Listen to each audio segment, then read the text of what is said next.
estar como árbitra ou árbitro, né?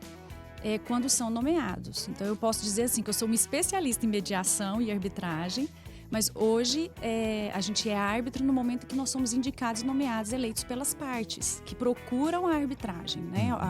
A solução do seu conflito por meio da arbitragem. Eu considero a mediação e a arbitragem um meio de solução de conflitos muito eficaz. Eu sou uma entusiasta da arbitragem, né? Dessa solução de conflito.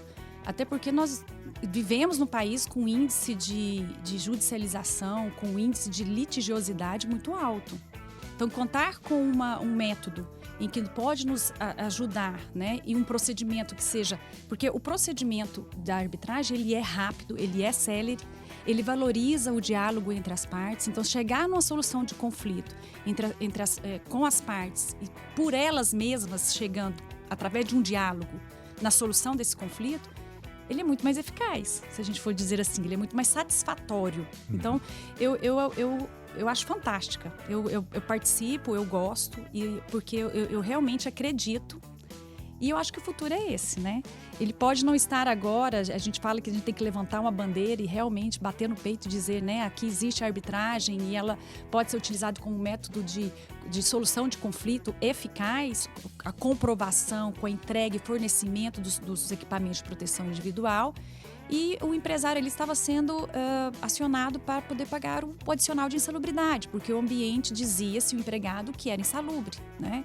E no momento da perícia, o perito já identificou, confrontando os programas com a ficha de entrega de IPI, uma identificação de erro, porque ele percebeu que a metodologia prevista no programa não estava sendo aplicada porque o fornecimento do IPI não estava de acordo com os programas. Então, o programa ele identifica o risco, mas ele também traz um plano de ação. Ou seja, quais os IPIs que eu tenho que fornecer, quais as regras que eu tenho que obedecer para eliminar esse risco ou para mitigar, pelo menos neutralizar. Então, quando ele confrontou os documentos, ele viu que a metodologia do programa não estava sendo aplicada porque na ficha de IPI não tinha exatamente aquele equipamento que estava previsto para aquela função, para o exercício daquela função. Então, para ele nesse caso, o profissional ele teve a faca e o queijo na mão, né? Ele já confrontou os documentos, sendo que o produtor, nesse caso, que foi no agronegócio, o produtor ele tinha as ferramentas, mas estava sendo mal utilizada, né? Então, é um exemplo importante que eu gosto sempre de falar. Os exames periódicos, que às vezes o empresário acha que só o exame admissional e demissional é suficiente, e não é. Existe nas normas regulamentadoras os prazos que eu preciso cumprir e de tanto e tanto, de tal a tal período, eu preciso fazer os exames periódicos. E ele é importante, não é apenas um custo, ele é importante para a prevenção, né? O fornecimento em si do equipamento de proteção individual, né? E não só o fornecimento, mas a fiscalização rigorosa, que é importante. Às vezes vejo muita falha nisso, onde se tem a situação em que não houve fornecimento, mas não houve o uso. Tá, não houve uso, mas eu preciso ter pelo menos a ordem de serviço, ela é dada ao empregado no momento que ele é admitido. Nessa ordem de serviço, o que tem que estar previsto nela? São os deveres, as proibições e as obrigações que o empregado tem. Então, ele de antemão, no momento que ele entra no trabalho, ele ingressa no serviço, ele já sabe dessas regras, né? E geralmente elas são genéricas. Então, eu peço para observar. Olha, ela não pode ser genérica, ela tem que ser de acordo com cada função. Com cada função exercida, com cada cargo exercido e de acordo com a pessoa. Então, uma avaliação, uma análise mais acurada e ela mais personalizada também ajuda nesse trabalho de prevenção, tá? Treinamentos e orientações, palestras com esclarecimentos, isso é muito... E nós temos os riscos físicos, químicos, biológicos, ergonômicos e mecânicos. Esses mecânicos estão relacionados ao acidente de trabalho em si. Mas estes perigos, se eles não são identificados e não são monitorados corretamente, podem ocasionar podem ocasionar os acidentes de trabalho e o que nós chamamos de doença ocupacional, tá? Então, hoje o resultado é esse, né?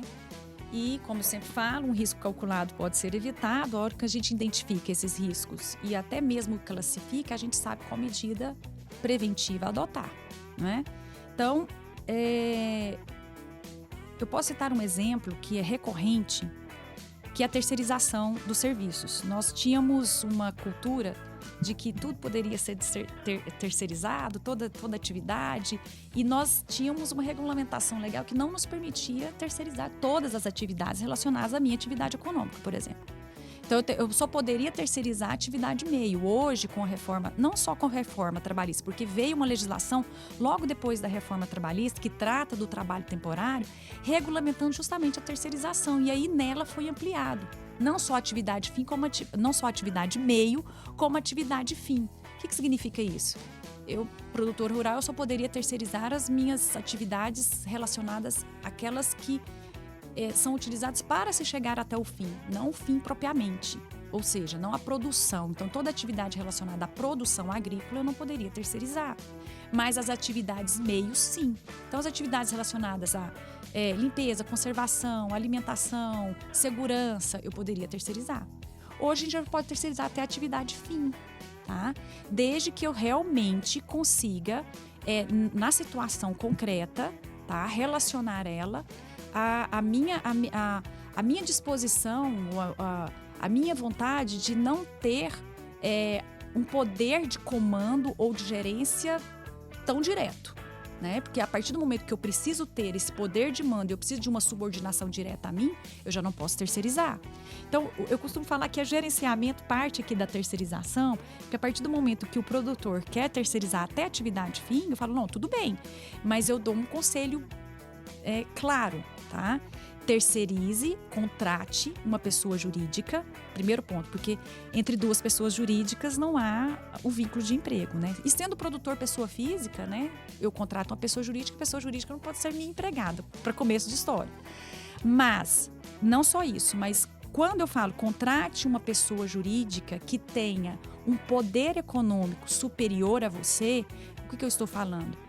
Havendo um conflito lá na frente, ela vai ter condição de solucionar esse conflito, porque ela vai ter condição econômica de arcar com esse dissabor, né? Com esse ônus, né? Vamos dizer assim. Então, eu sempre aconselho que a contratação visualize isso, a condição econômica, a capacidade econômica da empresa que está sendo contratada para esse fim. Por quê? Porque a legislação ela determina que num ambiente de trabalho, havendo a terceirização de serviços, o empregador, o tomador de serviço, não o empregador, mas o tomador de serviço, que é aquele que contrata a empresa terceirizada, ele é responsável subsidiariamente pelos créditos trabalhistas, ou seja, pelo salário, pelas obrigações sociais daquela folha, do empregado, da prestadora de serviço, e se obriga solidariamente em casos de acidente do trabalho. Por quê? Porque a legislação fala que quem é responsável pelo ambiente de trabalho, pela proteção e pela segurança é o tomador de serviço, que é aquele que contrata a terceirização. Então, o produtor vai contratar uma terceirização, vai contratar uma prestadora de serviço, que seja, em primeiro lugar, uma pessoa jurídica, obviamente, e que seja uma que tenha poder econômico similar ou até superior, porque ele consegue arcar com as despesas de um conflito lá na frente, né? E consegue também arcar, ainda que seja responsabilidade solidária, mas consegue também arcar com um acidente de trabalho, com os ônus, né? Com as consequências de um acidente de trabalho, com o prejuízo, com o dano de um acidente de trabalho. Doutor, aqui abrindo parêntese aqui com relação a esse assunto de uma empresa jurídica que contrata outra empresa jurídica, eu já vi empresa jurídica contratando outra e exigindo folha de contabilização de horas, por exemplo. Tá aqui uma folha, precisa que você comprove quantas horas você tem trabalhado. Isso pode ou não? É uma aplicação de ordem, como se fosse uma ordem dela, porque quem gerencia a mão de obra, o empregado, é o empregador, certo? Ela pode cobrar, justamente por conta dessa atitude preventiva, ela pode cobrar da empresa prestadora de serviço a aplicação, né, da lei. E exigindo a aplicação da lei, ela pode sim exigir esses documentos, mas em nome da prestadora de serviço, que é a empregadora direta. Tá? Perfeito. E o que a legislação atual regulamenta sobre a responsabilidade do produtor rural? A legislação, ela é bem aí entra o nosso assunto de ordem, né, do dia, vamos dizer assim, que é justamente o dano. Houve o dano, houve o prejuízo, mas se não há nexo causal, se a causalidade foi rompida em algum momento, não existe a responsabilidade do empregador. Então, são situações e elementos que têm que estar presentes para a configuração dessa responsabilidade do empregador. Mas existem situações, Leonardo, em que eu não preciso verificar a culpa do empregador. E aí é onde entra o espinho da carne. Por quê? Porque nesse tipo de atividade, pouco interessa a responsabilidade, a culpa do empregador. Pouco interessa a ação do empregador diretamente naquele evento. Por quê? Independentemente de culpa, haverá responsabilidade do empregador. Tá? Isso traz uma reflexão para nós, porque eu preciso identificar em qual dia, durante toda a minha jornada. Então, a exposição é maior em relação à coletividade, em relação a outras atividades que são exploradas dentro do segmento. Né?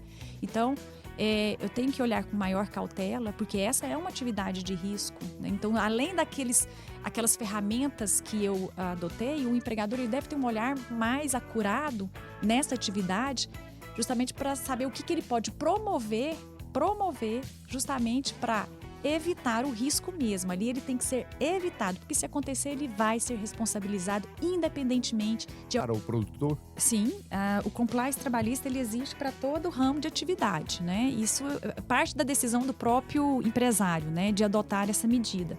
Mas ele é um programa de integridade adotado pelas empresas que tem como finalidade aplicar condutas e políticas que visam mitigar riscos e prejuízos e evitar a responsabilidade por condutas ilegais. Então, veja bem, é uma implementação de um processo em que traz uma cultura. Né? Porque a partir do momento que eu implemento o compliance, eu tenho que seguir esse conjunto de regras que se aplica inclusive para o empresário, para o dono do empreendimento, para o empresário e para todos que ali, os trabalhadores, os prestadores de serviço, para todos que compõem a cadeia produtiva, né? A cadeia trazendo essa conformidade para o meu ambiente de trabalho através de até acordos individuais, acordos coletivos, uma convenção coletiva, né? Além de eu já estar adotando um código de conduta, né? Um código de conformidade que serve para todos, para todos. Então, é uma forma bem legal de se trabalhar e de atingir tentar atingir essa utopia, né? Mas trabalhando com a realidade mesmo, porque existe uma forma em que eu aplico um programa que é de integridade e isso só traz bons olhos, né?